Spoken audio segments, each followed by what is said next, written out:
और आज का मौजू है किनशिप के हवाले से, role of kinship in sociolinguistics. जहां तक सब्जेक्ट की बात है, एज यू ऑल नो कि हम ये जो सब्जेक्ट पढ़ रहे हैं, इस सब्जेक्ट का नाम है सोशियो लिंग्विस्टिक्स।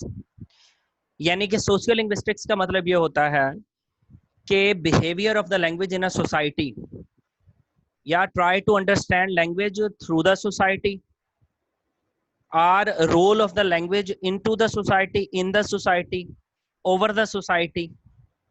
मुआशरे और जुबान का जितना भी ताल्लुक है उस पे हम सोशियो लिंग्विस्टिक्स में पढ़ते हैं। अब जुबान के ना मुख्तलिफ चीज़ों के साथ ताल्लुक है।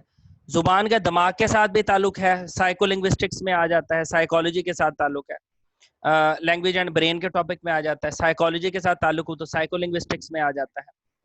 लैंग्वेज का बायोलॉजी के साथ भी सीधा सीधा ताल्लुक है, जो आप फोनेटिक्स में, फोनोलॉजी में पढ़ते हैं, बायोलॉजिकल फॉर्मेशन।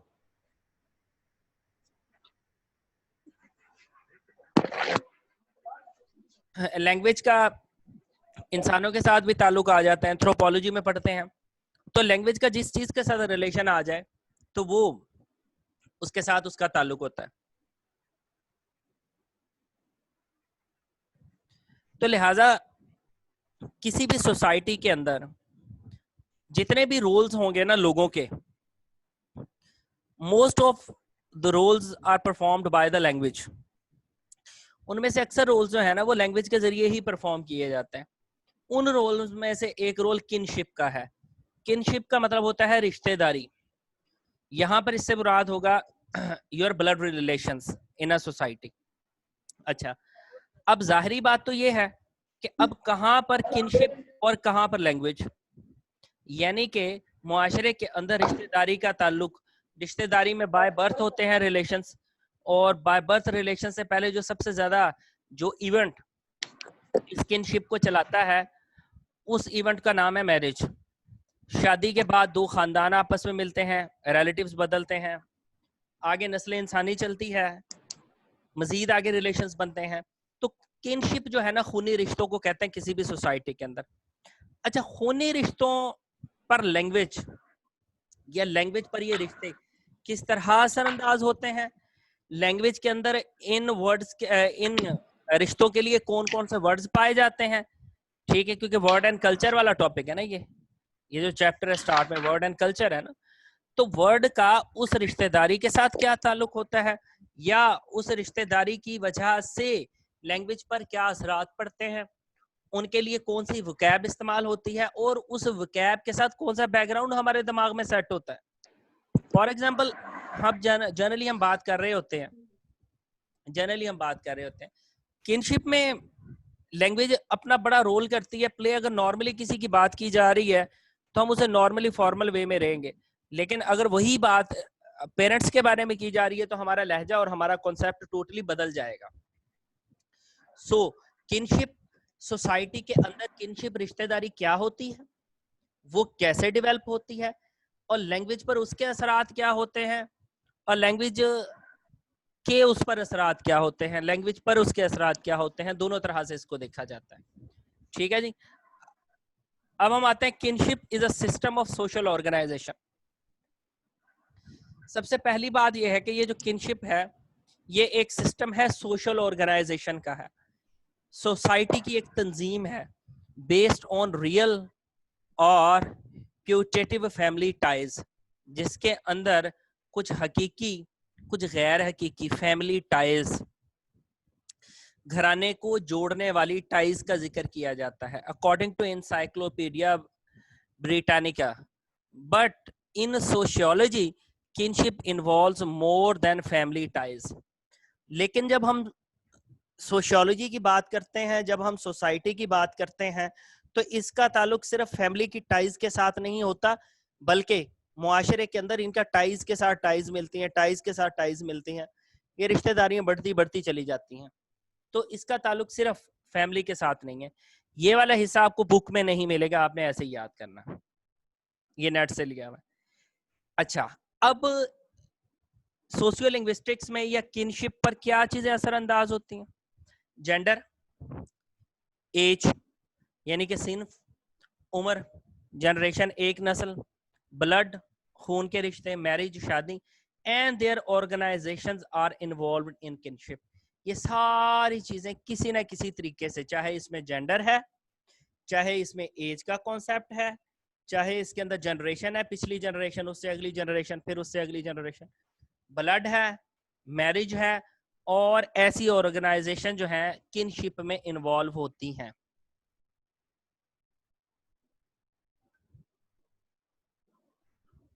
अच्छा जी, ये क्लियर हो गया। इससे आगे चलते हैं।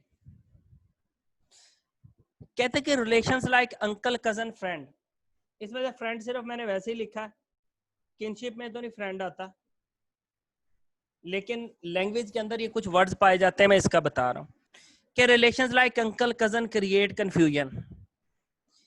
अब हम आते हैं कि लैंग्वेज का या वर्ड का किनशिप के साथ क्या ताल्लुक होता है। अब अगर आप इंग्लिश लैंग्वेज की बात करें, for example when we talk about English, जितने भी रिलेशंस हैं, चाहे वो मदर के रिश्तेदार हैं, आगे से उसके एज फेलो हैं, उसके कजन हैं और बहन भाई हैं, वो अंकल्स कहलाएंगे।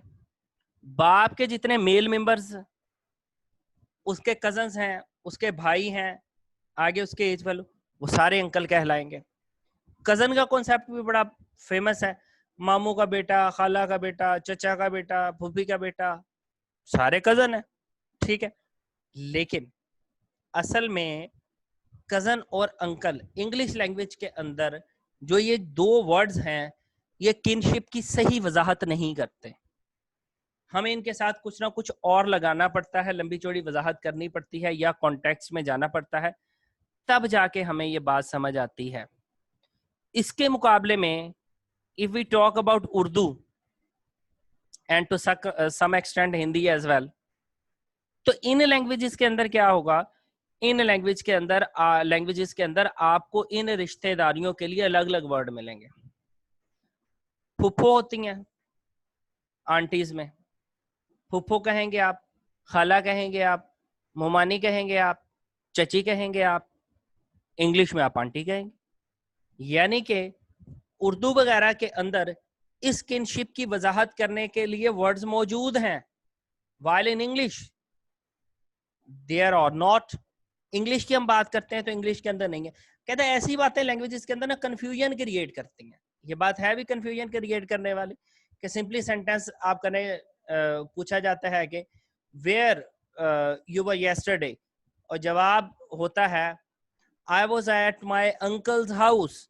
अब वो अंकल्स हाउस में अगर तो जानने वाले लोग हैं उनको तो क्लियर हो जाएगा कि कौन से अंकल के हाउस में है, लेकिन जो लोग जानने वाले नहीं हैं उनके लिए कंफ्यूजन बनेगी कि अंकल कौन से, भाई फूफा है, चचा है, मामू हैं, खालू हैं, आगे फादर के कजन है, कौन है। तो लिहाजा ये वाली जो चीज है ना रिलेशंस की, इंग्लिश लैंग्वेज में ये कंफ्यूजिंग है, मतलब वो क्लियर नहीं करती। इससे आगे हम चलते हैं। Words like father, brother, elder brother carries a particular concept as well. अच्छा, अब दूसरी तरफ आ जाता है कि किनशिप का रोल क्या होता है। देखिए, जब हम ये वर्ड्स बोलते हैं ना, ये जो किनशिप को जाहिर करने वाले वर्ड्स हैं, तो ये सिर्फ अपने साथ एक कुछ छोटा सा मीनिंग कैरी नहीं करते, इसके साथ पूरा एक कॉन्सेप्ट कैरी होता है। मिसाल के तौर पर अगर आप घर से दूर हैं और आप अपने घर वालों को मिस भी कर रहे हैं, और आपके सामने आपके फादर का जिक्र किया जाता है, आपकी मदर का जिक्र किया जाता है, अच्छा, अब कहने को तो ये सिर्फ वर्ड्स ही हैं, लेकिन जब आपको आपके अंदर ना एक खास किस्म की फीलिंग्स ले आते हैं, आपका एक खास किस्म का बिहेव ले आते हैं, आपका एक खास किस्म का एटीट्यूड ले आते हैं, आपका एक खास किस्म का पॉइंट ऑफ व्यू ले आते हैं, तो जब भी लैंग्वेज के अंदर इन किन्स को डिफाइन करने के लिए, या किन्स को नाम देने के लिए, या किन्स को पुकारने के लिए जब कुछ वर्ड्स बोले जाते हैं, तो उन वर्ड्स के आपके कॉन्टेक्स्ट पर, आपके लहजे पर, आपके मीनिंग पर असरात भी होते हैं। तो लिहाजा किनशिप वाले जो वर्ड्स हैं, ये जो लैंग्वेज है ढेर सारा रोल प्ले करती है इन चीजों के अंदर। अच्छा जी, इससे आगे आ जाते हैं। कहते हैं कि where social conditions changes the concept of kinship is changed. अच्छा, ये बात बड़ी जरूरी है मिसाल के तौर पर कहता है कि सोशल कंडीशन से क्या मुराद है, let me tell you people. हमारे यहाँ जब खाला मामू चचा चची की बात की जाती है, हमारे यहाँ ये चीज तो बड़ा रोल प्ले करती है जी। जब ये वर्ड्स बोले जाते हैं तो पूरी हिस्ट्री खुल के हमारे सामने आ जाती है। अगर यही वाला माहौल हो यूरोप में अंकल आंटी इसका जिक्र किया जाए तो आपको बहुत सारे लोग, और इसकी अच्छी खासी परसेंटेज है, हो सकता है कि ढेर सारी जो लड़कियां हैं लड़के हैं उन्होंने अपनी खाला को, अपनी चची को, अपनी मुमानी को, मामू को देखा ही ना हो। उनको वो कॉन्सेप्ट नहीं है कि अंकल और आंट के साथ, अंकल और आंटी के साथ जो आपको आता है। हमारे यहाँ तो चक्कर ये है कि अगर बेटी की शादी करनी हो या बेटे की शादी करनी हो तो पहले तो पूरे खानदान की इजाजत दरकार होती है ना। दादा दादी से पूछना है, नाना नानी से पूछना है, चची से पूछना है, फुफ्फो से पूछना है, खाला से पूछना है। चूंकि उनमें में से ढेर सारे लोगों के घर आपका रिश्ता नहीं हुआ हुआ होता, ठीक है, तो उनकी नाराजगी बड़ी लाजमी बनती है। हमारे यहाँ जब भी इन वर्ड्स को बोला जाएगा ना, इनके साथ पूरा एक कॉन्सेप्ट आएगा। हमारे यहाँ कंडीशन ये है। लेकिन जब यही वाले वर्ड्स, यही वाले किन्स वाली चीजें किसी और सोशल कॉन्टेक्स्ट में बोली जाएंगी जहां पर इन रिश्तों को ना इतना एहतराम दिया जाता है, ना इतना वजन दिया जाता है, ना इनको इतना रिकॉग्नाइज किया जाता है, वहां पर कंडीशन टोटली बदल जाएगी, कॉन्सेप्ट भी बदल जाएगा। वहां पर किनशिप के टाइज बदल जाएंगे और कंफ्यूज भी हो जाएंगे ना। कुछ सोसाइटीज के अंदर बाकायदा जैसे ज्वाइंट फैमिली सिस्टम है हमारा, हमारे यहाँ तो चीजें बड़ी कैप्चर्ड होके चलती हैं। यूरोप के अंदर तो ज्वाइंट फैमिली सिस्टम ही नहीं है। वहां तो बिल्कुल पता ही नहीं होता कि मिलने वाले ऑफिस में गए हैं, वहां पे मुलाकात हुई बॉय एंड गर्ल की, उनकी आपस में शादी हो जाती है, वो अपने बहुत करीबी दोस्तों को भी बाज़ दफा नहीं बताते, को जाके उनके पेरेंट्स और सारे लोग इन्वॉल्व हो। हर जगह तो ऐसे नहीं होता, लेकिन मैं मेजोरिटी की बात कर, हमारे यहाँ ऐसे नहीं हो। यानी कि जब सोशल कंडीशन चेंज हो जाएगी उसके साथ कॉन्सेप्ट चेंज हो जाता है किनशिप का। अच्छा ये बात, इससे आगे ना जो ये किनशिप की टर्मिनोलॉजी है ये भी बुक में से नहीं है, आपने इस पैराग्राफ को बिल्कुल ऐसे याद करना है। ये किन्स को की टर्मिनोलॉजी को थोड़ा सा डीपली डिफाइन किया है इसने। वो क्या कि इन एंथ्रोपोलॉजी, इल्मुल इंसान जो है, इंसानों की मालूमात, इंसान को जानने का जो इल्म है, the system of names applied to the categories, और एंथ्रोपोलॉजी में चीजों को नाम भी दिए जाते थे, categories of kin standing in the relationship to one another. अच्छा वो कैसे दिए जाते थे कि एंथ्रोपोलॉजी के अंदर या हिस्ट्री के अंदर आप जाएं तो रिश्तों को जो नाम दिए गए थे ना, वो नाम उनके रिलेशंस का अंदाजा लगा के दिए गए थे या दिए गए होंगे। ये चचा को चचा क्यों कहा जाता है, फुफ्फो क्यों कहा जाता है, खाला क्यों कहा जाता है। भाई जब भी लैंग्वेज स्टार्ट हुई थी उस वक्त जो भी ये नाम दिए होंगे इनके पीछे कोई ना कोई सेंस तो होगी ना, उनके कैटेगराइज तो उन्हें किया गया होगा ना उन्होंने। The possibilities for such nomenclature would seem limitless। कहता है कि nomenclature नाम रखने की जो रस्म है, कहता है अगर हम इसकी पॉसिबिलिटीज पे चले जाए ना तो वो लिमिटलेस है। यानी कि जब भी हम लैंग्वेज की बात करते हैं या सोशल फॉर्मेशन की बात करते हैं, हमें 110% तो नहीं पता चलता ना। मिसाल के तौर पर अगर आपसे पूछ लिया जाए कि सोशियोलॉजी के हवाले से क्वेश्चन कि ज्वाइंट फैमिली सिस्टम दुनिया में कब शुरू हुआ, आपके लिए शायद जवाब देना मुश्किल हो जाए। ये मैरिज वाला कॉन्सेप्ट कब और कहाँ कैसे शुरू हुआ, अगर मजहबी चीज को छोड़ दें तो ये चीज अच्छी खासी कंफ्यूजन क्रिएट कर देगी। तो कहता है ये जो नोमेनक्लेचर है, जो रिश्तों के नाम दिए गए हैं, इसकी अगर हम पॉसिबिलिटीज की बात करें ना कि कब कहाँ कैसे हुआ, तो ये तो लिमिटलेस है, आप गिन नहीं सकते। But anthropologists have identified a small number of basic system that are found in all world societies. लेकिन एंथ्रोपोलॉजी वालों ने क्या किया है, इन्होंने कोई ना कोई रिलेशंस फाइंड आउट कर लिए हैं कि हर मुआशरे के अंदर इस तरह के रिश्तेदारों को क्यों कहा जाता है। मिसाल के तौर पर अब आपके मामू को मामू क्यों कहा जाता है, मदर का जो भाई होगा वो मामू होगा, आपकी लैंग्वेज के अंदर वजाहत आ जाएगी। तो लिहाजा मामू को जो नाम दिया गया बनाने वालों ने खास रिलेशन में जाके दिया, ठीक है। मामू जो मदर की बहन होगी उसको खाला कहा जाएगा, ठीक है, और उसके जो पेरेंट्स हो उसको नाना नानी कहा जाएगा। तो एंथ्रोपोलॉजी वालों ने इसके लिंक से जाके फाइंड आउट किए हैं ना। अच्छा फिर उसके बाद कहते हैं 6 of the systems use the criteria, इसको ऐसे कर लीजिएगा।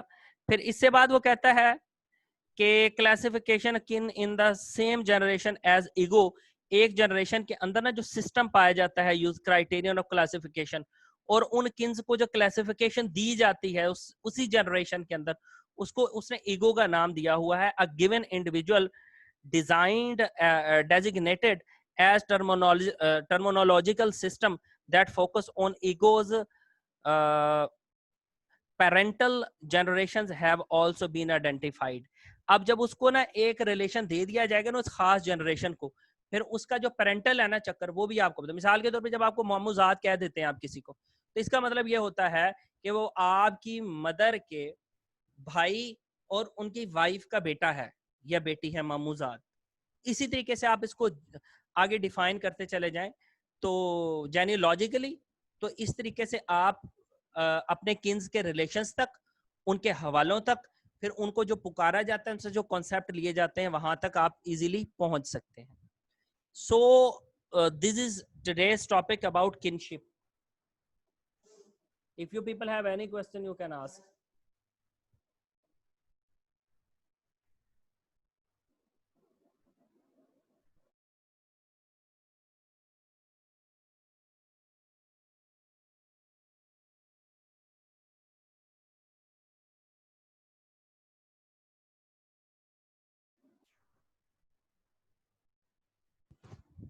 हाँ जी, एनी क्वेश्चन? No sir. ठीक है, चले ठीक है बच्चों, मेरा ख्याल है कि ईद के दिनों में तो शायद छुट्टियां हो जाए, जुमा हफ्ता को हमारा लेक्चर होता है, वो तो मे भी ना हो पाए। इंशाल्लाह ईद के बाद फिर मुलाकात होती है आप लोगों से। ये वाला लेक्चर भी अपलोड हो जाएगा अभी थोड़ा देर, ठीक है? Okay sir. चल ठीक है, और ये मुझे अटेंडेंस लेके भेज दें, आयशा दाऊद। ओके, अल्लाह हाफिज। अटेंडेंस ले लिए? अल्लाह हाफिज सर। जी सर ले ली। एक सेकंड सर, मैं ले लूं। हाँ, आप भी ले लें, सबूत रहने चाहिए। सर एडवांस ईद मुबारक। खैर मुबारक आप लोगों को भी। गोश्त कम खाइएगा भाई, पेट अपना है, सुकून और सब्र से खाइएगा।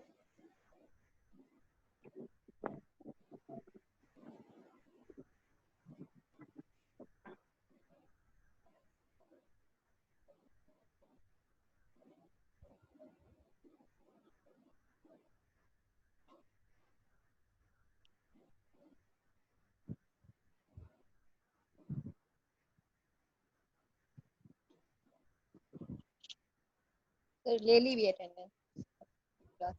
ओके ओके बच्चों, अल्लाह हाफिज। अल्लाह